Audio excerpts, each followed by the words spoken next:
A paz do Senhor aos meus queridos e muito amados irmãos. Nós somos felizes porque fazemos parte de uma família aqui e vamos morar nos céus. A Bíblia Sagrada é o livro dos livros e ela nos revela o grande amor do nosso Deus. Nós fomos chamados, escolhidos para sermos um povo diferente na terra. Um povo que leva uma mensagem de fé, de esperança e de uma expectativa melhor. O mundo jaz no maligno. E como a gente vê, a situação está cada vez ficando pior. Mas a Bíblia Sagrada nos fala de um amor diferente do amor que existe no mundo. O amor do mundo ele é passageiro e vem acompanhado de interesses. Mas existe um amor acima de todos os amores.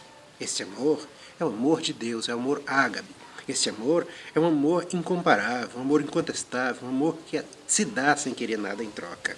Na Bíblia Sagrada, no livro de João, capítulo 3, versículo 16, nós lemos: Porque Deus amou o mundo de tal maneira que deu seu Filho unigênito para que todo aquele que nele crer não pereça, mas tenha a vida eterna. Você já parou para imaginar neste amor? Você daria o seu filho para morrer em favor de alguém?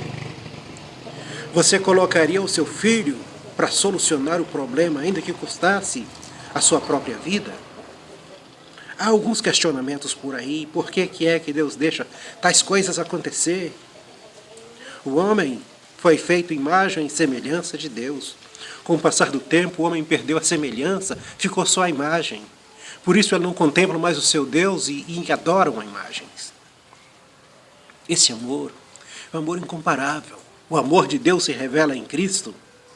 E Cristo se revela em nós quando nós damos lugar a Ele. Eu gostaria que você imaginasse sobre isso. Um grande amor. De entregar um filho para nascer de uma mulher. Crescer como as demais pessoas. Aos 30 anos surge pregando um evangelho de transformação. Recebe um batismo, ensina que deveríamos batizar. Esse batismo significa que nós devemos morrer para o mundo e ressurgir uma nova criatura, com uma nova mente, com uma nova expectativa, uma nova visão de contemplar um futuro brilhante, um futuro onde não há corrupção, onde não há marginalismo, um futuro de glória. E Deus nos revela este futuro. Este homem que nasce de mulher, que começa a pregar no deserto da Judéia, ensinando que deveria arrepender dos pecados para ter vida eterna. Este homem que encontra com Nicodemos no capítulo 3 de João e diz: Nicodemos, é necessário você nascer de novo, senão você não pode ver o reino de Deus. Aquele homem que era chefe, que era líder em Israel, ele não entendia. Para entender o plano de Deus é necessário nascer de novo. Você pode ler a Bíblia de capa a capa. Pode não entender ela, porque precisa da revelação do Espírito de Deus. A palavra de Deus fala com aqueles que têm a presença dele em si. Glória a Deus. Então, o que é que nós podemos aprender com isso? Nós aprendemos que esse mestre, esse Cristo que um dia nasceu de mulher, cresceu, evangelizou aos povos, foi batizado, agora ele começa a pregar uma mensagem que contesta com as mensagens atuais. Ele vai de encontro ou confrontando com as ideias religiosas da época. Enquanto as ideias religiosas impunham um cargo, uma carga nas costas das pessoas, o Senhor Jesus aliviava essas cargas. Jesus comparava-os com o sepulcro caiado. Jesus comparava eles como hipócritas que mandam as pessoas fazer algo que eles mesmos não fazem. E esse confronto entre Jesus e essas lideranças começou a gerar intenções de tirar-lhe a vida. E Jesus, ele sabia que ele havia vindo na terra para cumprir uma missão. Ele deveria dar a sua vida em resgate de muitas vidas, entre essas a minha e a sua que está aí do outro lado. Esse Jesus não se intimidou. Ele continuou pregando a palavra, ele continuou anunciando o evangelho. Às vezes pegavam pedra para atirar nele, ele se desviava, mas ele continuava a sua missão. Reuniu consigo 12 apóstolos, entre eles havia um traidor. E esse mestre, quando estava chegando os dias de sua partida dessa terra, quando a sua missão já havia sido cumprida, então ele vai a um lugar chamado Monte das Oliveiras. E no Monte das Oliveiras tinha um outro lugar chamado Getsêmani, o Jardim do Getsêmani, ou lugar de prensa. Esse Jesus resolveu e disse: eu preciso orar. Vamos comigo, chamou alguns dos seus discípulos, mas achando que eles não deveriam ouvir as palavras que ele iria dizer ao seu pai, ele disse a eles: fiquem aqui, comigo vai mais 3 discípulos, Pedro, Tiago e João, os mais íntimos dele. Mesmo esses mais íntimos não podiam ouvir as palavras que ele iria expressar ao seu povo. Ele deixa os seus discípulos a uma distância de um tiro de pedra, mais ou menos uns 30 metros, e vai a distante orar. E os seus discípulos não podiam ouvir as suas palavras. Em silêncio ele falava com o Pai. E o seu clamor chegava aos céus. Ele dizia: Pai, eu não suporto essa situação. De mim mesmo, Pai, eu não posso suportar. Como homem, o meu corpo está todo trêmulo. Eu não posso suportar. Eu estou aqui com o Senhor só, porque os meus discípulos não podem ouvir o que eu falo contigo agora. Se possível, passa de mim esse cálice, Pai. Eu não estou aqui para fazer a minha vontade, mas a sua vontade. Era uma noite de quinta-feira, e Jesus orou a noite inteira.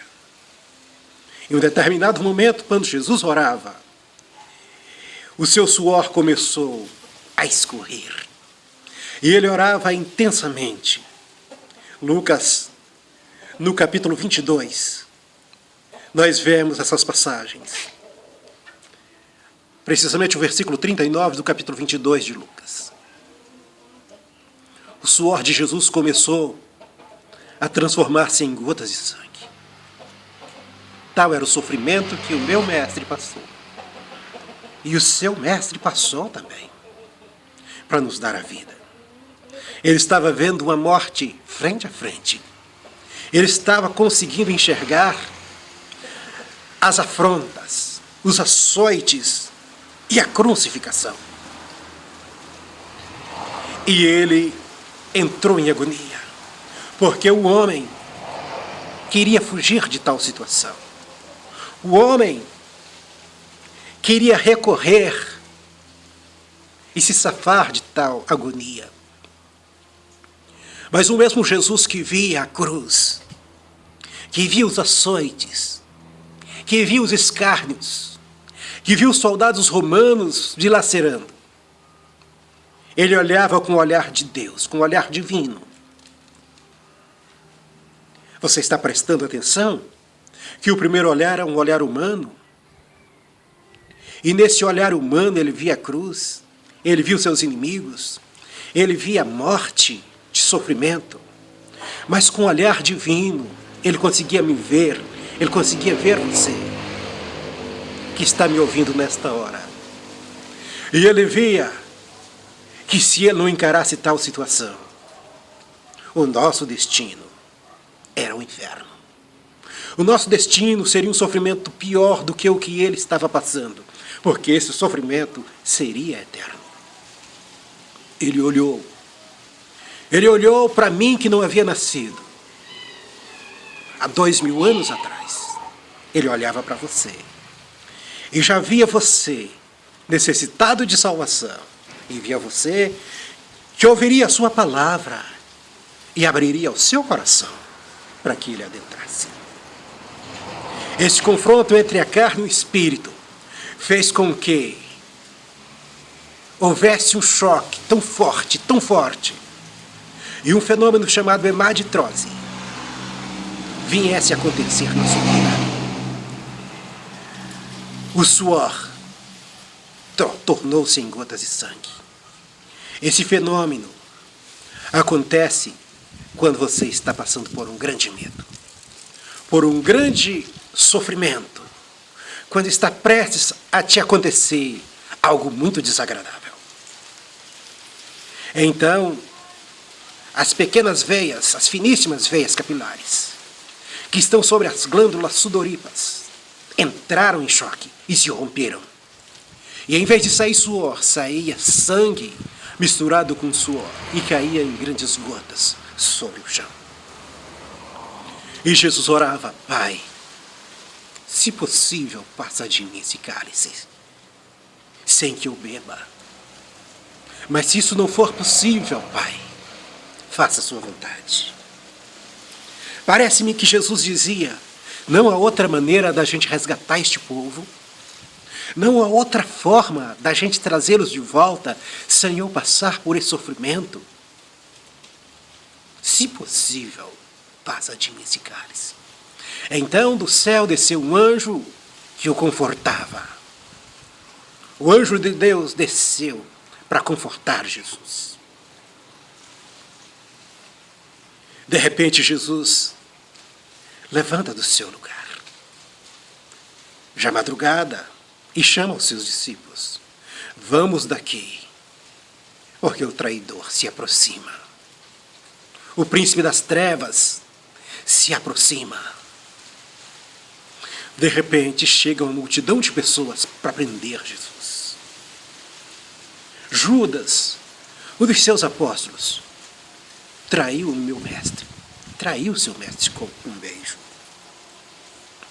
E Jesus disse a ele: amigo, é assim que você trai o Filho do Homem?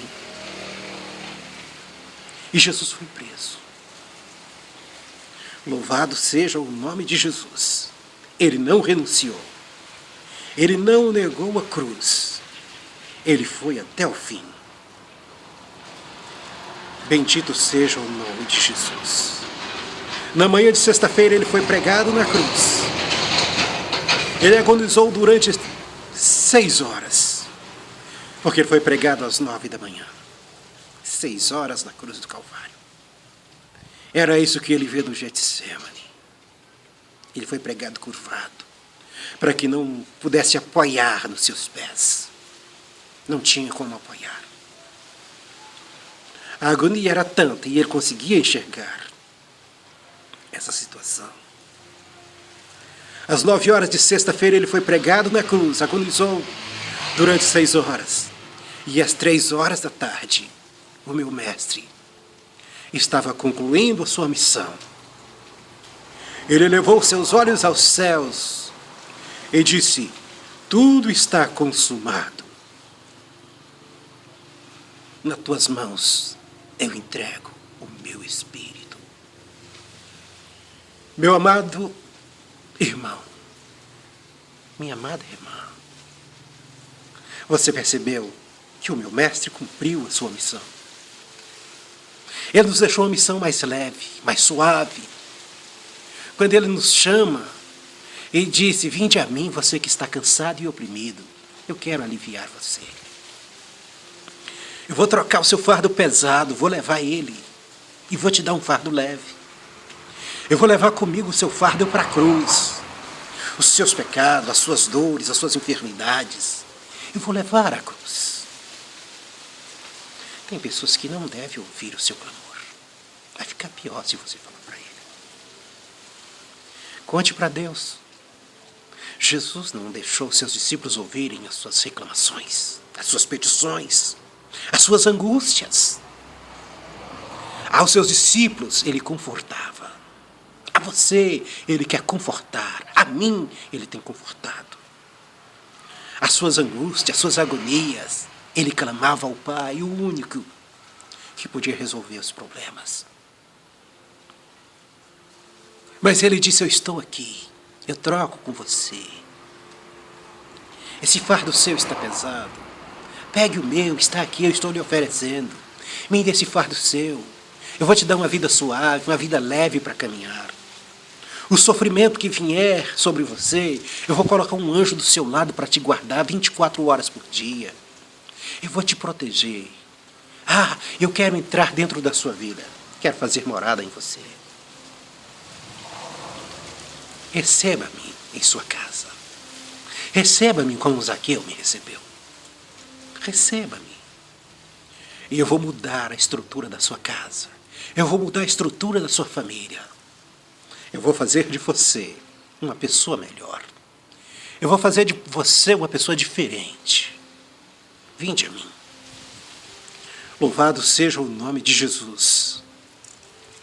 Esse Jesus, ele passou tantas coisas por nós. Você sabe muito bem que ele foi preso. Mas ele não foi só preso antes de ser crucificado. Ele foi blasfemado, caluniado, esbofeteado, cuspido. Bateram com a cana sobre ele, sobre a sua cabeça. E os açoites abriram um corte sobre a sua carne. Ele recebeu uma coroa de espinho em sua cabeça. E o sangue escorria sobre o seu todo corpo. Ele recebeu escárnio, zombaria por nossos pecados. Se você és o Filho de Deus, então desça da cruz. Um ladrão disse: salva-te a ti e a nós. Mas existia um outro ladrão ao lado dele. E esse ladrão disse: por que você fala tal coisa do nosso mestre? Ele não merece ouvir isso. Ele não merece estar aqui. Nós sim é que merecemos. Mas esse justo não fez nada para estar aqui. Olhando para Cristo, ele disse: lembra-te de mim quando entrares no teu reino. E Jesus disse: você vai estar comigo daqui a pouco no paraíso. Meus queridos e amados irmãos, nós devemos reconsiderar este sofrimento. Nós devemos reconsiderar esta agonia para que possamos ser bem-sucedidos.